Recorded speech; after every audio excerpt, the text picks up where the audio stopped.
Hello everyone, my name is Chintan and I am currently pursuing Masters in Construction Engineering and Management at CEPT University.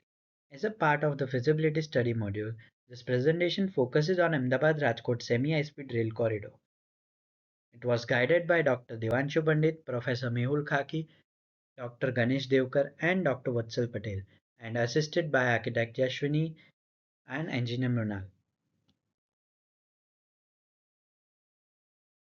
So the study examines the project background, contextual influences, engineering choices, demand patterns, and overall justification for developing this 225-kilometer transport corridor. The Ahmedabad-Rajkot semi-high-speed rail extends 225 km and is planned as a major public infrastructure initiative under Gujarat Rail Infrastructure Development Limited or GRIDE.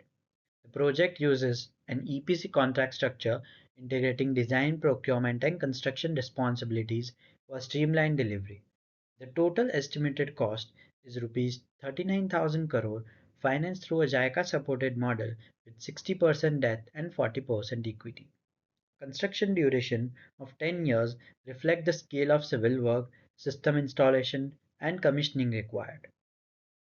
Further, the scope of work extends to civil works, corridor development, signaling telecom, electrification, station facilities building, track and infrastructure, and about rolling stock.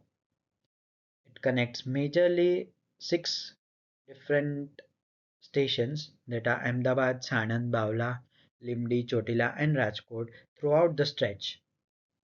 And the need for the project is to improve the regional connectivity, minimize the time spent on traveling along this route, encourage economic and industrial expansion, respond to increasing demand for passenger services. Further, context analysis was carried out using PISTOL tool in which the political, economical, social, technological, legal, and environmental factors were taken into consideration. So, politically, the project aligns with national programs such as National Rail Plan and Gati Shakti Master Plan. Economically, Gujarat's rising GDP, strong MSME base, and increasing employment contribute to growing travel demand and financial viability. Social aspects such as population growth, willingness to pay, and peak seasonal travel patterns influences ridership projections. Technological factors include modern rolling stock, regenerative braking system, efficient traction system, and advanced signaling framework that supports safe high-speed operation. Environmental considerations highlight the importance of reducing CO2 emissions, controlling noise pollution, and meeting the EIA guidelines. Legal influences involve rehabilitation norms, contract clarity, land acquisition compliance, and minimizing risk related to public opposition. Further, the CO2 emission comparison in three different modes of transport that are currently available car, bus, and train shows a significant reduce in the CO2 emissions after the modal share shift of SHSR, hence making it a sustainably viable project. Focal problem which was identified was of longer travel hours along this route, which was caused due to mixed traffic flow, traffic congestion, poor road maintenance, accidents, and insufficient public transport, and which had effects like stress and fatigue, increased fuel consumption, higher travel cost, and delays in supply. So, in order to solve the problem of longer travel hours, here are the options that were proposed, which were expansion of existing corridor, proposing semi-high speed rail, efficient public transport, creating bridges and underpass at junction, and dedicating lanes for heavy vehicles, which can solve the problem of longer travel hours. Two major engineering decisions were evaluated using the choosing by advantage method, which were selection of track system and selection of signaling system.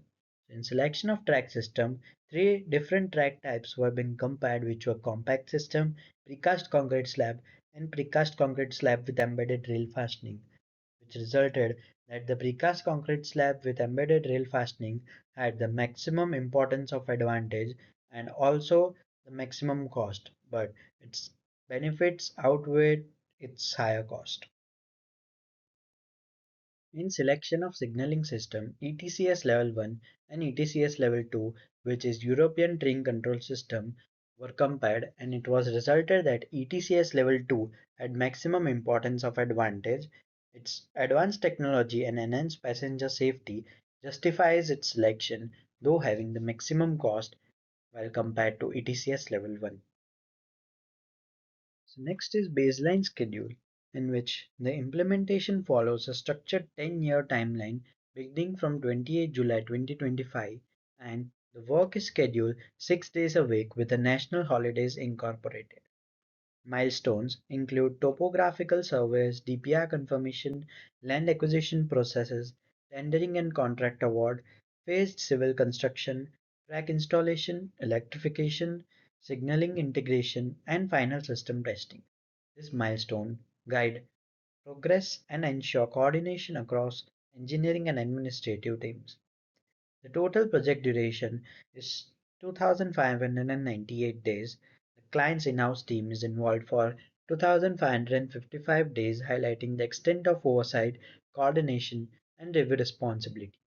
The EPC contractor is responsible for 24 critical activities, the highest among all the stakeholders, indicating their central role in determining the pace and continuity of execution. Given this distribution, strong coordination and timely decision making becomes essential for successful delivery. Next is demand analysis. So need for the demand analysis is for identifying the current and future demand, predicting the ridership, doing the financial planning, understanding what are the growth trends, understanding demand driving factors, and doing the revenue planning. The demand assessment considers both macro and micro drivers. Macro drivers such as rising NSDP, GSDP, urbanization rate, MSME activity, employment levels, and fuel prices increase indicate consistent growth in mobility demand.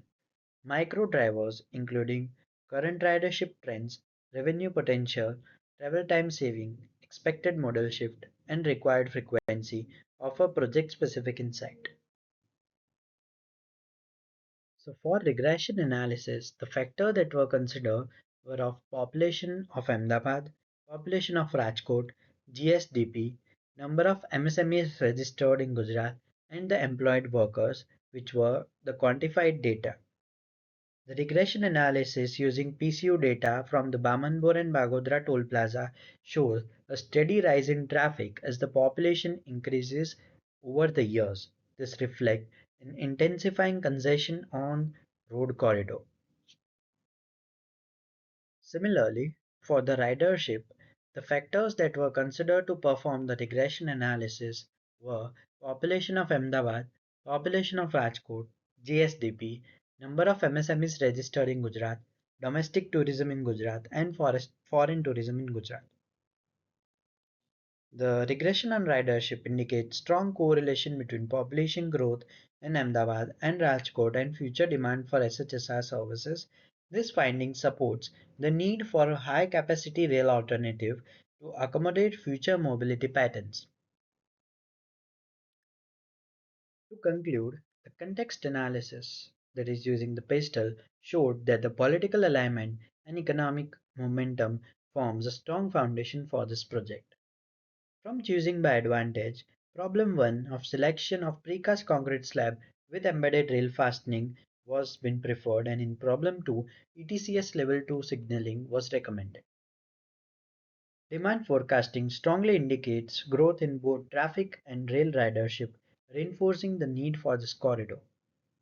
And with a total duration of 2598 days and clearly defined milestone, the project demonstrates a realistic path towards implementation. Overall, the Ahmedabad Rajkot semi high speed rail corridor stand out as a sustainable, efficient, and future ready mobility solution supported by strong technical, economical, and environmental justification.